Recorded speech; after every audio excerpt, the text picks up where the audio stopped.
بسم اللہ الرحمن الرحیم۔ پہلا سوال ہے، اگر امام صاحب نماز میں بھول کی وجہ سے سجدہ سہو کریں تو جس مقتدی کی ایک یا کچھ رکعتیں رہ گئی ہوں وہ امام کے ساتھ سجدہ سہو کا سلام پھیرے گا یا نہیں؟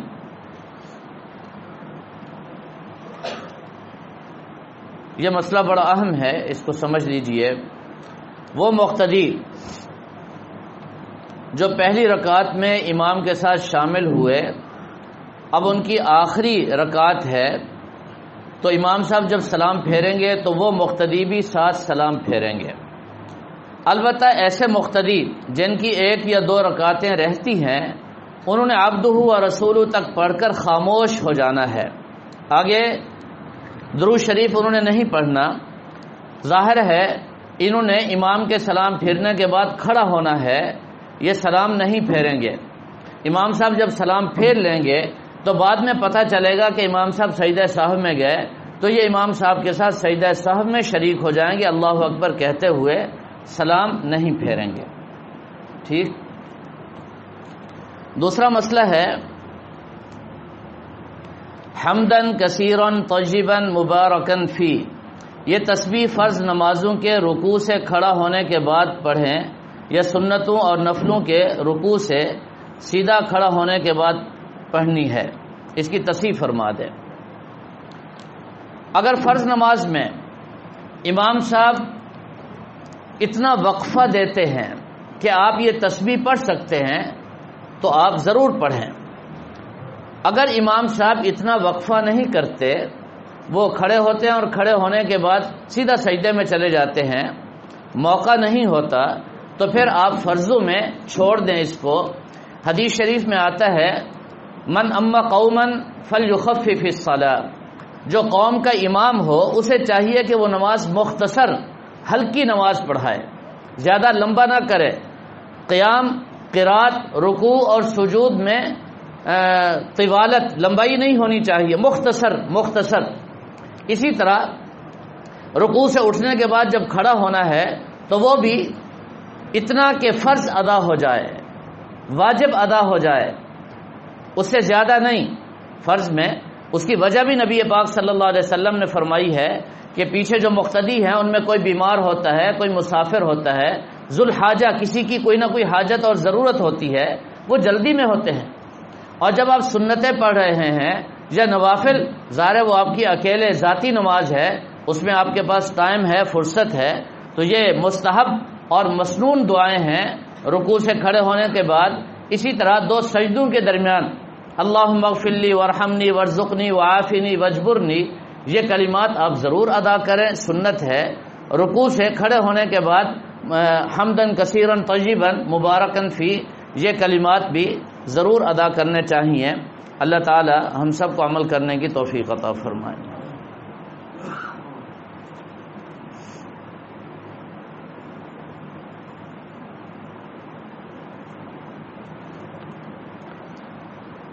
اللہ پر بچوں کو یا جن کی وجہ سے نماز میں خلل پڑتا ہو، ایسے بندے کو پہلی صف میں کھڑا کرنا چاہیے یا نہیں؟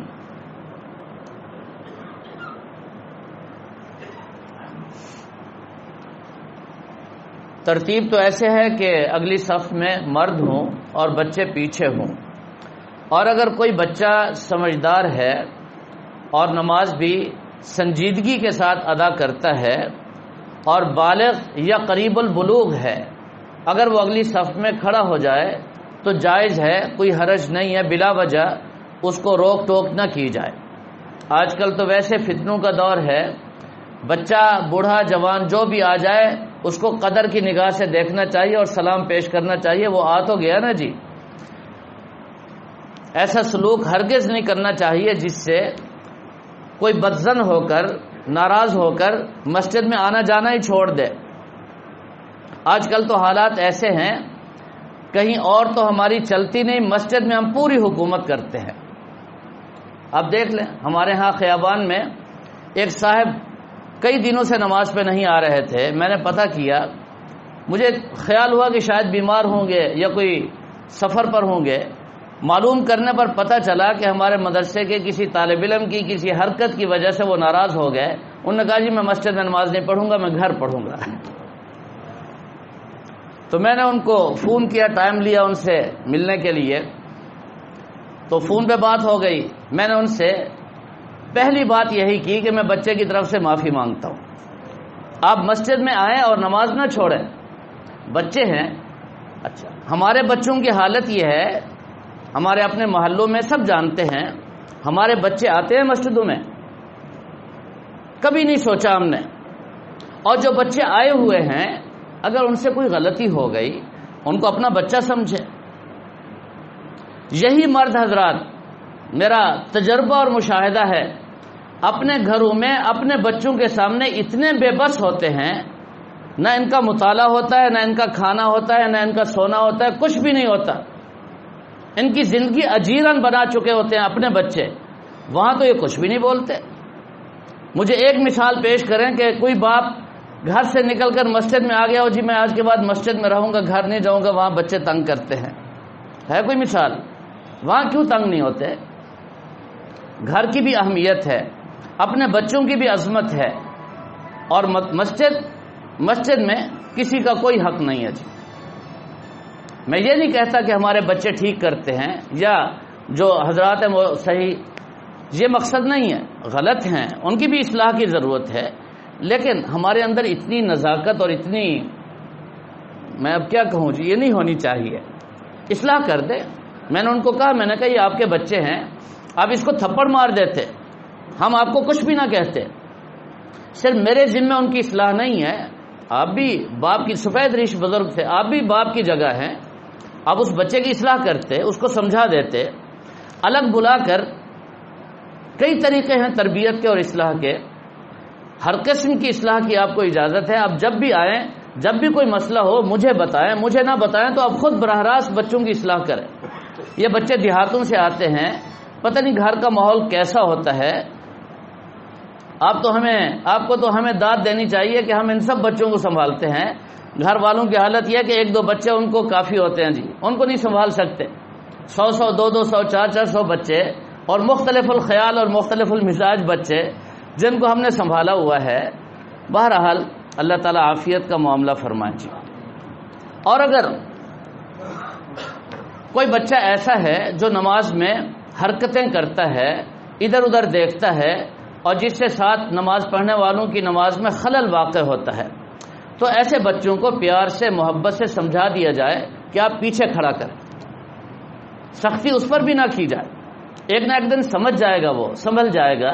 اس پر سختی نہ کی جائے، پیار سے، محبت سے اس کو سمجھا کر اس کو پیچھے کھڑا کر دیا جائے. اور اگر آپ نماز میں آئیں، کوئی بچہ ایسی حرکتیں کر رہا ہے جو نماز کے بالکل منافی ہیں، اس کی نماز تو ٹوٹ چکی، آپ اس کو اچھے طریقے سے پیار سے لے کر پیچھے کھڑا کر دیں اور آپ اگلی صف میں آ جائیں. یہ ترتیب اور یہ طریقہ اختیار کیا جائے. اور اگر بڑوں میں بعض حضرات ایسے ہوتے ہیں جو دماغی توازن ان کا ٹھیک نہیں ہوتا، اس کیفیت میں وہ مسجد میں محبت سے آتے ہیں، تو ان کی بھی قدر کرنی چاہیے. ہمارے ہاں خیابان میں ایک نوجوان ہے جی، بلکہ نوجوان تو نہیں، اب اس کی داڑھی بھی سفید ہو گئی. وہ جب اس کی داڑھی نہیں تھی، آپ کو معلوم ہے نا جی، وہ پتہ نہیں نام کیا ہے اس بچے کا، وہ پہلے بہت عرصے سے ہمارے پاس آتا ہے، اب ہم اس کو کچھ نہیں کہتے. بعض دفعہ تو ایسا ہوتا ہے کہ وہ اتنا شور شرابہ کرتا ہے کہ سب کی نماز متاثر ہوتی ہے، اور اس کو نکالیں تو نکلتا نہیں. اس کو مسجد سے محبت ہے بالکل بے وقوف. تو بہتر ہے بجائے اس کے کہ وہ بازاروں میں ادھر ادھر کوئی اور حرکتیں کرے.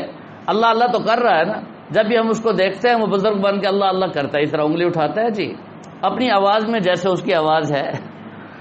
تو بہرحال اس میں احتیاط کرنی چاہیے. اللہ تعالی ہم سب کو سمجھنے اور عمل کرنے کی توفیق عطا فرمائے.